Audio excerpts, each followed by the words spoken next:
Sir Marathi ले लो पहले मराठी सारा okay roll Irfan roll okay मतदार यादीचं विशेष पुनरीक्षणाचा कार्यक्रम लवकरच लागू होण्याची शक्यता आहे. त्या धर्तीवर भारत निवडणूक आयोगाने दिलेल्या सूचनेप्रमाणे जिल्हाभरामध्ये मतदार यादीच्या पुनरीक्षणाचं पूर्व काम गृहपाठाचं काम आमचं युद्ध पातळीवर सुरू आहे आणि त्याच्या संदर्भातच माहिती देण्यासाठी सर्व राजकीय पक्षांचे प्रतिनिधी या ठिकाणी आम्ही निमंत्रित केले होते आणि आपल्या मार्फत सुद्धा जिल्ह्यातील प्रत्येक कुटुंबापर्यंत प्रत्येक मतदारापर्यंत होऊ घातलेल्या या कार्यक्रमाबद्दल माहिती देण्यासाठी आज ही पत्रकार परिषद घेण्यात येत होती.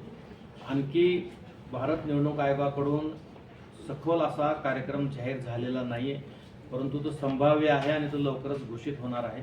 त्यासाठी जिल्हाभरामध्ये आपण जे BLO आहेत, बूथ लेवल ऑफिसर, यांची नियुक्ती केलेली आहे. जिल्हाभरामध्ये प्रत्येक मतदान केंद्रासाठी एक BLO आपण नियुक्त केलेला आहे. त्याच धर्तीवर राजकीय पक्षांनी सुद्धा BLA जी बूथ लेवल एजंट नियुक्ती करण्यासंदर्भातल्या सूचना आम्ही त्यांना दिलेली आहे, जेणेकरून दोघांच्या माध्यमातून प्रत्येक मतदान केंद्रावरच्या मतदार यादीचं शुद्धीकरण त्या ठिकाणी होईल. आपल्या जिल्ह्यामध्ये जे बूथ लेवल ऑफिसर आणि त्यांच्यावर पर्यवेक्षक नेमलेले आहेत त्याची संपूर्ण यादी जिल्ह्याच्या निवडणूक वेबसाईटवर उपलब्ध आहे. जर आपल्याला काही त्याबद्दल खात्री करायची असेल तर आपण ते करू शकता. पण या मतदार यादीच्या सध्या हाऊस टू हाऊस सर्वेक्षणाचं काम सुरू झालेलं आहे. त्यामुळे आपल्याकडे BLO आपल्या घरी येतील तर आपला थोडा अमूल्य वेळ काढून त्यांना मदत करा, माहिती द्या आणि मतदार यादी संदर्भातल्या आपल्या काही शंका कुशंका असतील तर आपण बूथ लेवल ऑफिसर सोबत चर्चा करून त्या शंकेचं निरसन आपण करून घेऊ शकता. मतदार यादीबद्दल ज्या शंका आहेत, तक्रारी आहेत, किंतु परंतु आहेत, त्या सर्व निकाली काढण्यासाठी आणि शुद्ध मतदार यादी तयार करण्यासाठी मतदार यादीचं विशेष पुनरीक्षण स्पेशल इंटेन्सिव्ह रिव्हिजन पुढच्या काही कालावधीमध्ये होणार आहे. त्यासाठी जिल्हा प्रशासन सज्ज झालेलं आहे. आपण मतदार म्हणून आणि नागरिक म्हणून पण सज्ज व्हावं ही आपणा सर्वांना विनंती. धन्यवाद. सर हिंदी त्याचं काम चांगलं होत नाही, त्याच्यामुळे ॲडव्हान्समध्ये हे काम सगळं चेक करा त्याच्या सूचना आयोगाने दिल्या होत्या. त्याच्याप्रमाणे आमचं काम चालू आहे. 2-3 ट्रेनिंग आमचे झाले. दर 2 दिवसाने आम्ही सगळ्या EROचा आढावा घेतो. आम्ही त्यांना हे सगळं काम मतदार नोंदणी अधिनियम आहे, जे इलेक्ट्रॉनिक रजिस्ट्रेशन ॲक्ट आहे, त्याच्या अंतर्गत हे काम होत असतं. त्याच्या सूचना, त्याच्यातली नियमावली आम्ही सगळी आमच्या EROना समजावून सांगितलं. BLOचे ट्रेनिंग BLOचे मी घेतलं इथून ऑनलाईन सगळ्या तालुक्याचं ट्रेनिंग. आमची इच्छा आहे की छत्रपती संभाजीनगर जिल्ह्यामध्ये एक म्हणजे कोणाच्याही मनामध्ये एकाही मतदाराच्या बाबतीमध्ये किंतु परंतु राहू नये या दृष्टिकोनातून यादी बनवतोय. त्यासाठी सगळ्यांनी सहकार्य करावं असं आमची विनंती आहे. इलेक्शन कमिशन सर इलेक्शन कितने महीने चलने वाला है प्रोग्राम? अरे सुनो एक मिनिट महत्वाची एक बाब सरांकडून राहून गेली, खूप मोठी आज गोष्ट सरांनी केलेली आहे. एक तर 15 दिवसासाठी कार्यान्वित केलं. दुसरं नॉन परफॉर्मिंग जे 137 BLO होते त्यांना इथून जिल्हा स्तरावरून नोटीस निर्गमित केलेली आहे. 7 दिवसात जर त्यांच्या कामात प्रगती नाही झाली तर त्यांच्यावर गंभीर कारवाई होणार आहे. त्याची लिस्ट पाहिली असेल तर आम्ही तुम्हाला देतो. कामच करत नाही काहीतरी काम करा. 2002 की लिस्ट को जो है तो इलेक्शन कमिश्नर मेल बना रहा है. अब मेरा नाम 2002 की लिस्ट में है, मेरे पास कार्ड भी है. मेरे को क्या इसके लिए डॉक्यूमेंट्स देना होंगे एक्स्ट्रा कुछ? वो अभी इनोमरेशन फॉर्म जो है ना उसके साथ में आपका खुद का एक डॉक्यूमेंट देना है और वो तफसील पूरा भरने का है. वो इनोमरेशन फॉर्म बताया ना आपको, भरना है और खुद का एक तफसील उसमें एक पुरावा देना है. ये यादी जो थी थोड़ा और थी उसमें से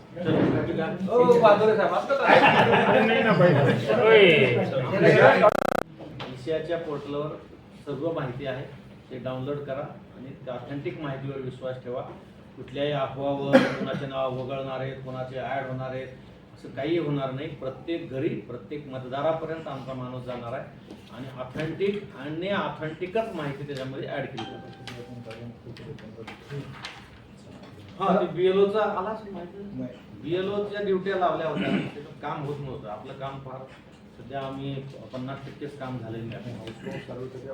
दिलेलं असेल त्यावेळेस ते बर्थ सर्टिफिकेट असेल, सक्षम प्राधिकरण दिलेले, पासपोर्ट असेल, 10वीचं किंवा इतर कोणत्या शैक्षणिक याचं प्रमाणपत्र असेल बोर्डाचं युनिव्हर्सिटीचं काही ते द्यायचं आहे. त्याच्यानंतर PRC आपल्याकडे नाही आहे. Forest certificate, forest right certificate, SC ST OBCचं कास्ट सर्टिफिकेट असेल, फॅमिली रजिस्टर असेल, किंवा एखादं घर किंवा जमीन शासनाने अलॉट केलेली असेल कुणाला, अशा नागरिकाचं काही दिलेलं असेल सनद वगैरे, ते आधार कार्ड आणि पूर्वीच्या SIRच्या संदर्भातला तो तपशील, अशा स्वरूपाची एक लिस्ट, एक इंडिकेटिव्ह लिस्ट दिलेली आहे, ज्याच्याशिवाय पण काही डॉक्युमेंट असू शकतात. ठीक आहे, पुढे घ्या.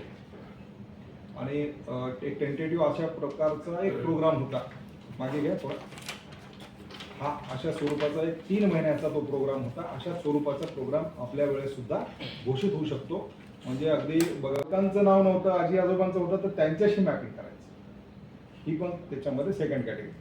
काही थर्ड कॅटेगरीमध्ये मतदाराचं म्हणजे मॅपिंगच नाही आहे, त्याच्या पालकांशी पण नाही आहे, SIR 2002 मध्ये कुठे त्यांचं तपशीलच नाही, अशी थर्ड कॅटेगरी. चौथी category absent, shifted, dead, duplicate. आणि 5वी जी आहे ज्याच्यामध्ये फॉर्म तर दिला आहे, भरून ठेवला, पण आम्हाला नाही द्यायचं, तुम्हाला रिफ्यूज करतात, नाही देत तुम्हाला, साईन्स करत नाही. अशा केसेसमध्ये 5 प्रकारचे असे असतील असं आयडेंटिफिकेशन आहे. तर त्याच्यावर त्या सिच्युएशननुसार ती ॲक्शन घेतली जातात. हा इन्युमरेशन फॉर्मचा फॉर्मॅट आहे. याच्या फॉर्मॅटमध्ये जो वरचे 5 रकाने आहेत, इलेक्टर्स नेम, इपिक ॲड्रेस, हे प्री प्रिंटेड आहे. Serial number, part number and name, state, हे पण प्री प्रिंटेड आहे. QR कोड आहे. जुना फोटो आहे, सध्या मतदार यादीत असलेला फोटो. याच्या समोर आताचा करंट लेटेस्ट फोटो मतदारांनी पेस्ट करायचा. पुढचं पान घ्या. त्याच्यावर एका फॉर्मवर BLO ची पोच घ्यायची आणि आपल्याकडे ठेवायचं, आणि दुसरा BLO ला द्यायचा. मग BLO काय करणार, तो जो तपशील त्यांनी दिलेला आहे तो BLO च्या ॲपवर अपडेट करणार, आणि मग ते अपडेट झालं की मग ते ECIच्या वेबसाईटवर ते डेटा अवेलेबल होतो. नंतर तो ड्राफ्ट रोल पब्लिश करताना मग डाउनलोड करण्यासाठी अवेलेबल होतो. याच्यामध्ये 5 प्रकारच्या मतदारांची कॅटेगरी निर्धारित केलेली आहे. एक, जो 2002च्या मतदार यादीमध्ये होता आणि ज्याचं नाव मॅप झालेलं आहे, असा मतदार, ज्याला सेल्फ म्हटलंय. प्रोजेनी, ज्याच्यामध्ये मुलं आहेत किंवा मग नातू वगैरे आहेत, म्हणजे ग्रँड चाइल्ड्स, यांचा त्यांच्या पालकांशी किंवा आजी आजोबांशी मॅपिंग करायचा, अशी एक प्रकार असू शकते. म्हणजे ज्यांचं नाव नाही, भेटी देणार मतदाराच्या घरी भरलेले फॉर्म कलेक्ट करण्यासाठी.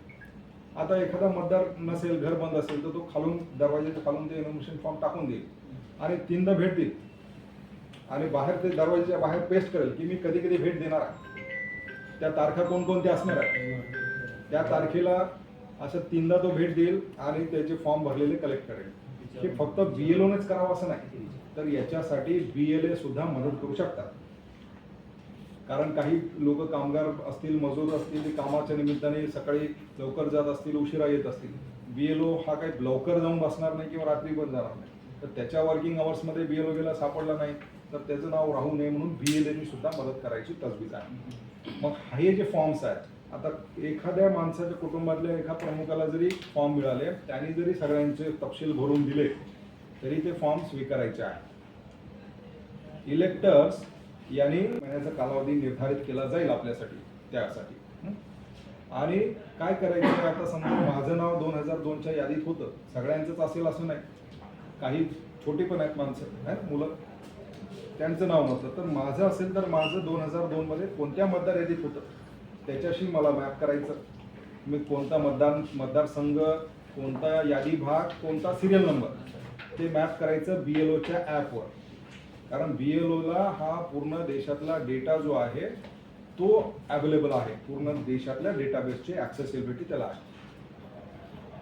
अजून जर का समजा आपल्याला माझं नाव कुठे आहे हे शोधायचं असेल एखाद्या मतदाराला, तर त्यांनी https voters.eci.gov.in या वेबसाईटवर जाऊन आपला स्वतःचं पूर्वीच्या SIR मध्ये कुठे नाव होतं हे शोधायचं. पुढे घ्या. BLO काय करणार, हे इन्युमरेशन फॉर्म करणे आणि अंतिम यादी तयार करणे हे EROचं काम असतं. त्याच्यावरचं जे काही अपील आहे, EROने घेतलेल्या निर्णयाचं अपील फर्स्ट अपील डिस्ट्रिक्ट मॅजिस्ट्रेटकडे म्हणजे कलेक्टर साहेबांकडे होतं आणि सेकंड अपील जे आहे ते मुख्य निवडणूक अधिकारी महाराष्ट्र राज्य यांच्याकडे केलं जाईल. नेक्स्ट,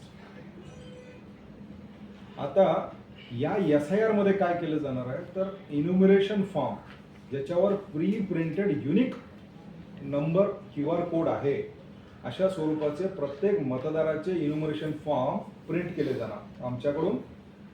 आणि हे इन्युमरेशन फॉर्म जे आहेत त्याच्यामध्ये मतदाराचा सध्याच्या मतदार यादीत अस्तित्वात असलेला जो काही तपशील आहे तो त्या इन्युमरेशन फॉर्मवर प्री प्रिंटेड असणार आहे.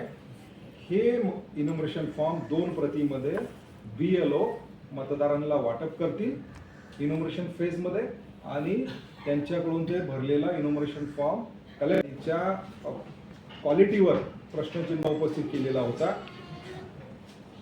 आणि मागचा जो SIR आहे तो 2000 आपल्या राज्याचा 2002 मध्ये झाला होता. म्हणजे जवळपास आता 24-25 वर्ष नंतर आपण आपल्या राज्याचा SIR करत आहोत. याची कारणं काय आहेत तर अनेक ठिकाणी मतदारांची मायग्रेशन होत असतं, स्थलांतरण होत असतं आणि बऱ्याच वेळेस एकापेक्षा जास्त ठिकाणी मतदारांची नावं आढळून आलेली आहेत अशा तक्रारी येतात. मयत मतदारांची नावं सुद्धा मतदार यादीत आहेत आणि जे या देशाचे नागरिकच नाहीत त्यांचं देखील नाव मतदार यादीत आहे अशा स्वरूपाच्या तक्रारी काही अंशी राजकीय पक्षांनी पुढे केल्यामुळे हा SIR आता आपल्या राज्याला कदाचित एप्रिल महिन्यामध्ये लागू करण्यात जाण्याची शक्यता आहे. त्याची पूर्वतयारी आणि एक माहिती व्हावी आणि मेंटली प्रिपेअर व्हावं याच्यासाठी आज आम्ही सगळ्या राजकीय पक्षांना इथे आमंत्रित केलं होतं. पुढे काय जावेद तर या अनुषंगानं जी काही माहिती आहे, जी काही तयारी चालू आहे त्याबद्दल आमचे डेप्युटी DO आपल्याला माहिती